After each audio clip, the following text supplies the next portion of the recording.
আর রামনবমী উপলক্ষে ইতিমধ্যেই মন্দির সাজতে শুরু করেছে শান্তিপুরে। রঘুনাথ মন্দির সংস্কারের কাজও শুরু হয়েছে।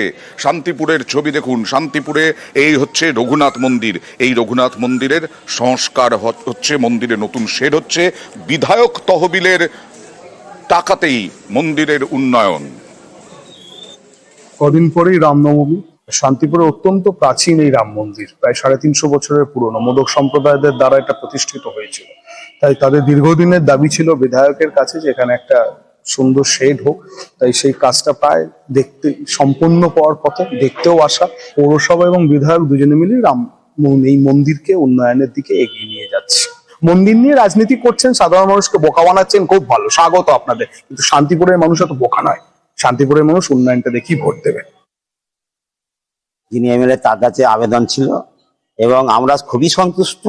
উনি যে মনপ্রাণ দিয়ে শুধু এটা দিয়া নয়, এইখান থেকে ওনার যে জ্ঞান আছে রাম সম্বন্ধে, যা ওনার বক্তব্য আছে, আমরা অভিভূত এবং আমরা খুব সন্তুষ্ট। সামাজিক আর্থিক পরিস্থিতি থেকে আমরা নিজেরা করতে পারিনি, সেখানে বিধায়কের তরফে একটা বিশাল সেট করা হলো। রামনবমীতে সতর্ক কলকাতা পুলিশও। আজকে সরেজমিনে বিভিন্ন জায়গা ঘুরে দেখেন কলকাতার পুলিশ কমিশনার। নিরাপত্তা, সতর্কতা সব বিষয়ই কলকাতা পুলিশ রামনবমীতে অবলম্বন করছে। আর বিভিন্ন জায়গায় প্রস্তুতি সরেজমিনে পুলিশ কমিশনার নিজে। গত 4-5 বছরে কোথায় কি হয়েছে, কোথাও কোনো সমস্যা হয়েছে কিনা, অ্যান্ড কারেন্ট সিচুয়েশন কীরকম আছে, কোথায় কীরকম স্টেটমেন্ট দেওয়া হয়েছে, যা যা ইনপুট আছে আমরা সব কিছু দেখে আমাদের ডিটেল অ্যারেঞ্জমেন্ট করছি। পুলিশের তরফ থেকে ওদের যা হেল্প লাগবে সব কিছু এক্সটেন্ড করা হবে। সিকিউরিটি পয়েন্ট অফ ভিউ আমাদের ডিটেল অ্যারেঞ্জমেন্ট আছে। আমরা আশা করছি ভালো করে সেলিব্রেশন হবে, কোনো অসুবিধা হওয়ার কথা নেই। এইগুলো সব আমাদের ডিটেল অ্যারেঞ্জমেন্টে আছে। নতুন করে কোনো পারমিশন নেই, যা আছে পুরানো যারা ট্রেডিশনালি হয়ে এসছে ওদেরকে পারমিশন নিশ্চয়ই দেওয়া হবে। এই মুহূর্তে সংসদে বাকবিতণ্ডা, আলোচনা সব চলছে ওয়াকফ বিল নিয়ে। ওয়াকফ বিল পেশ হয়েছে আর তা নিয়ে 8 ঘন্টা আলোচনা। সে 8 ঘন্টা আলোচনার শেষে ভোটাভুটি। তবে লোকসভায় যা সংখ্যা রয়েছে বিজেপির, তাতে খুব একটা সমস্যা হবে না বলেই মনে করছেন রাজনৈতিক বিশ্লেষকরা। এই ওয়াকফ বিল পাসে।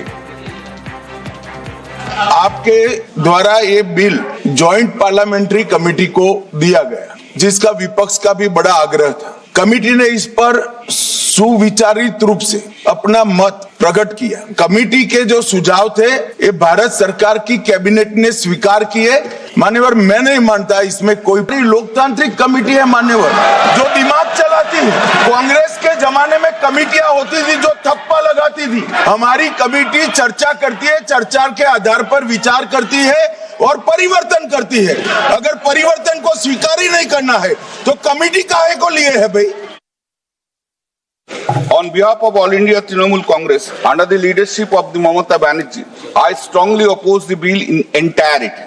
The spirit of my speech is, तू हिंदू बनेगा ना मुसलमान बनेगा, इंसान की औलाद है, इंसान बनेगा. The Muslim have constitutional right to manage its own affairs in the matter of religion because Waqf property belongs to Allah. The purpose of the bill is a clear breach of the right of the Muslims to perform their religion duty.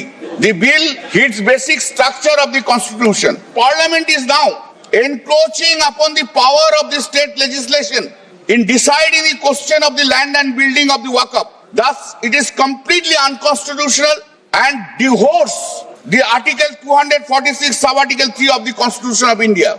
Waqf properties form the backbone of the Muslim communities. Equitable access is not there in case of the Muslim. That is the reason we are opposing. This attempt is basically taking away the rights of the Muslim.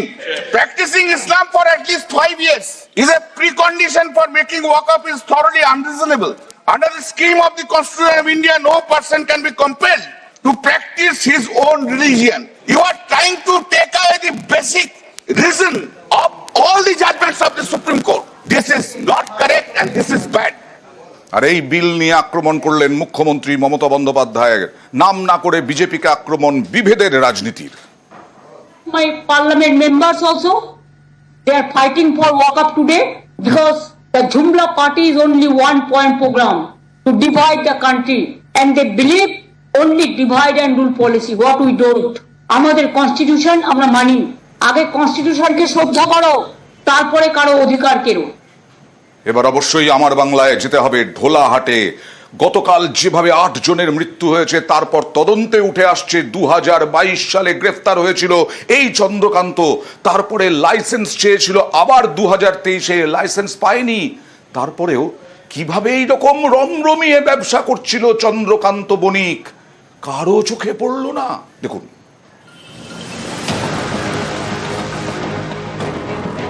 গ্রেফতার বাজি ব্যবসায়ী চন্দ্রকান্ত বণিক।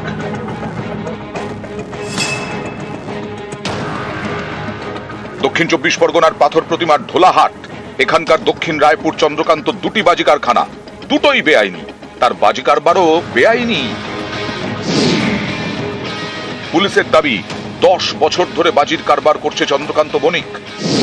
নিয়ম না মেনে বাজির ব্যবসা করার অভিযোগে 2022-এ তাকে গ্রেফতার করা হয়। 2022 সালে এই চন্দ্রনাথ বলে তাকে গ্রেফতার করা হয়েছিল। 68.5 কেজি ফায়ার ক্র্যাকার্স তার থেকে বাজেয়াপ্ত করা হয়েছিল। এর আগে তার নিয়ে একটা কেস, একটা রেকর্ড আমরা পেয়েছি। 3 মাস পর জেল থেকে ছাড়া পেয়ে ফের বাজি কারবার শুরু। চন্দ্রকান্তর এই বেআইনি কারবারে এবার যোগ দেয় তার ভাই তুষারকান্ত বণিকও। সোমবার রাতেই বণিক ব্রাদার্সের বাড়িতেই বিস্ফোরণ ঘটে, আগুন লাগে, বণিক পরিবারের 8 জনের প্রাণ যায়। নবান্নকে নিয়ে রিপোর্ট দিয়েছে দক্ষিণ 24 পরগনা জেলা প্রশাসন। সেই রিপোর্টে বলা হয়েছে 2023-এ বাজির ব্যবসার জন্য লাইসেন্সের আবেদন করে চন্দ্রকান্ত বণিক। তার বিরুদ্ধে মামলা থাকায় সেই আবেদন বাতিল করে জেলা প্রশাসন। লাইসেন্স ছাড়াই বছরের পর বছর চন্দ্রকান্ত বাজির কারবার করেছে বলে অভিযোগ।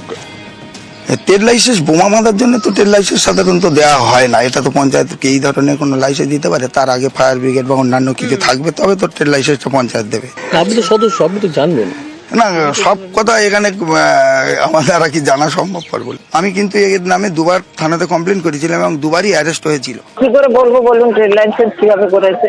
ট্রেড লাইসেন্স আমরা দিইনি, এবার অনলাইন ট্রেড লাইসেন্স করতে পারে সেটা আমরা তো বলতে পারবো না, কারণ অনলাইন ট্রেড লাইসেন্সে তো আমাদের কোনো নথি থাকে না, আমরা তো অনলাইনেই করে থাকি সব।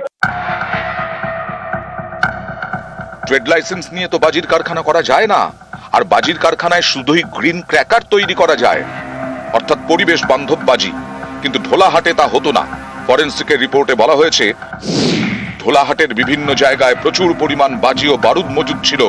উদ্ধার হওয়া কোনো বাজি পরিবেশ বান্ধব নয়, অর্থাৎ সম্পূর্ণ বেআইনি বাজির কারবার। বছরের পর বছর ধরে এই বেআইনি বাজির কারবার চলল কিভাবে? পুলিশ এখান থেকে টাকা নিয়ে যেত, ওর কাছে টাকাটা ভালো পরিমাণ শেয়ারিং নিত, সেই কারণের জন্য তো পারমিশনটা দিয়েছে। আপনাদের কি মনে হয় একটা মানুষ 7 থেকে 8টা বছর ব্যবসা করছে, তার জীবনে তার কোনো পরোয়া নেই? তবে আমি নিজের চোখে দেখেছি একটা সময় পুলিশ আসে, একটা টাকা নিয়ে যায়। অনেকেরই প্রশ্ন, দুটি বেআইনি বাজির কারখানা এত বছর ধরে চলছিল, পুলিশ কি কিছুই জানতো না? বিস্ফোরণের ঘটনায় পুলিশের থেকে রিপোর্ট তলব করেছে নবান্ন। বুধবার ঢোলাহাটে যায় লেবার কমিশনের 5 সদস্যের প্রতিনিধি দল। নিউজ 18 বাংলা।